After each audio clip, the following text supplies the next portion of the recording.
This is Jonathan Agger, fifth Pro Boxing Fans, joined by Brad Ray, who is back May 9th, taking on Liam Cameron. First fight of the year, Brad. How you feeling? Yeah, look, happy to be back in there.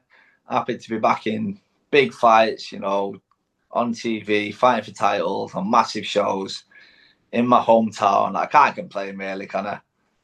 Was it like a no-brainer when they said Liam Cameron, obviously a guy who's sort of been at that, domestic level and a guy that if you beat him, you can get back to sort of, competing at maybe even the world level, I think.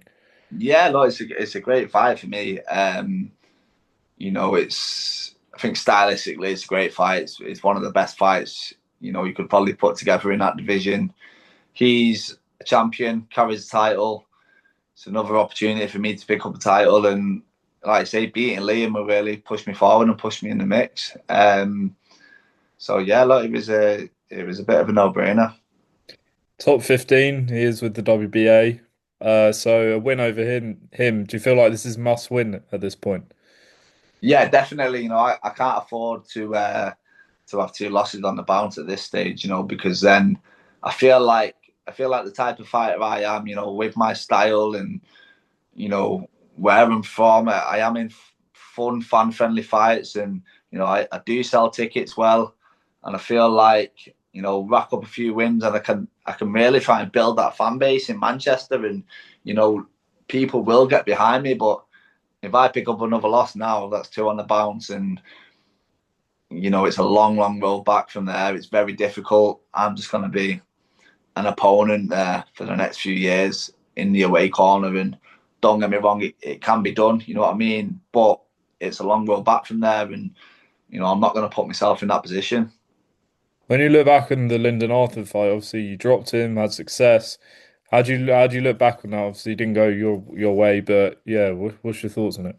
Yeah, look, it's nice to be in these fun, fan-friendly fights that people enjoy. It's nice to people coming up to you and saying, "Oh, it was a great fight. Really enjoyed that one." But most importantly, I want to win. You know what I mean? That's what I'm in the game for. I'm not in the game to be in good fights and lose. I want to win these fights.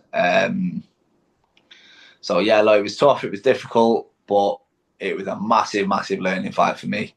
And looking back on the fight, I feel like I know where I went wrong. I feel like I know, you know, what I should have done and what I did do.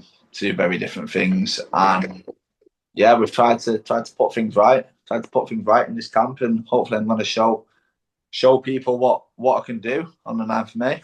What did you take away from that you feel like you can, improve on?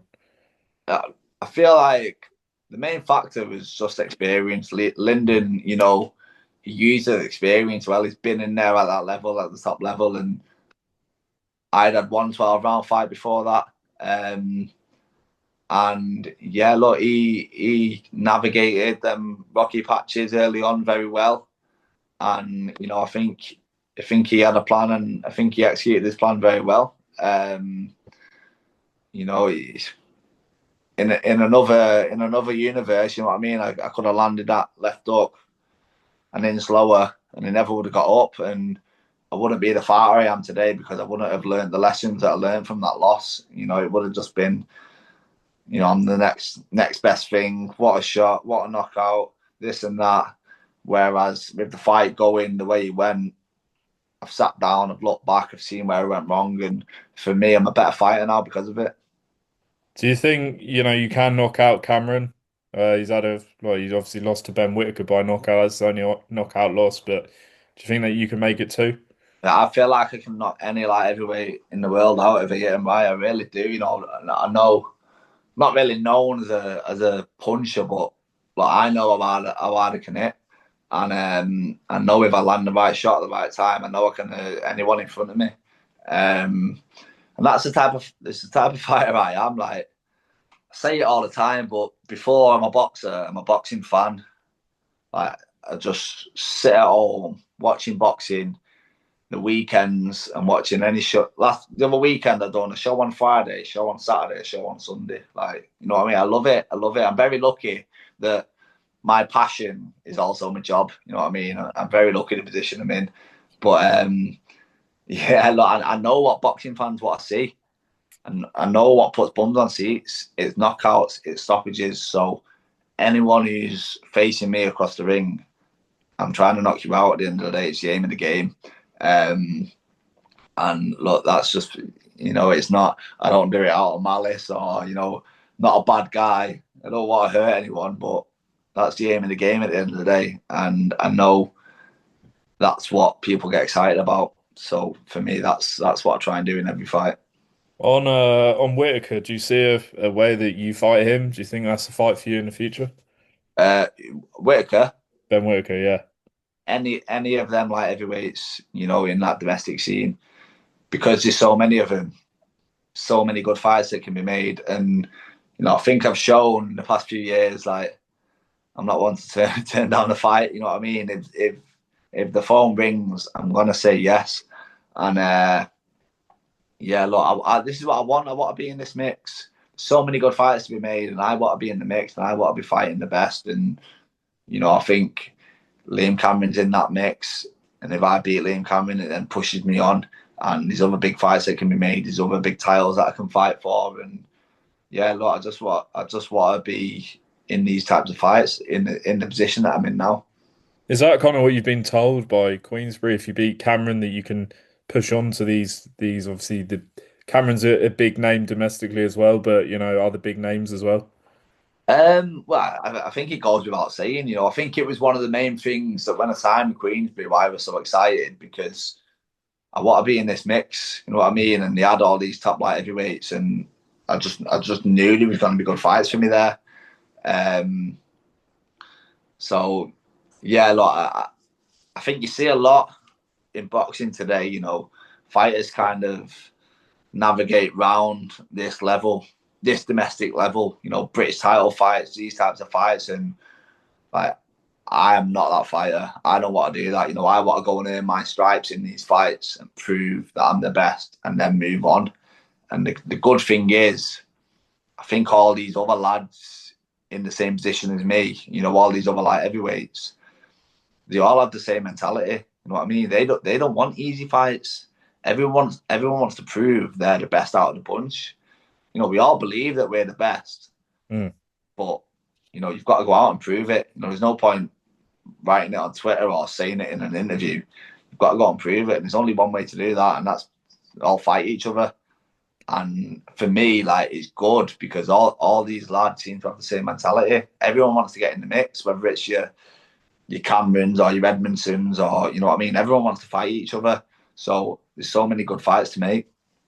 And last fight, obviously, you walked out to Blue Moon in tribute to your late friend, former trainer Ricky Hatton.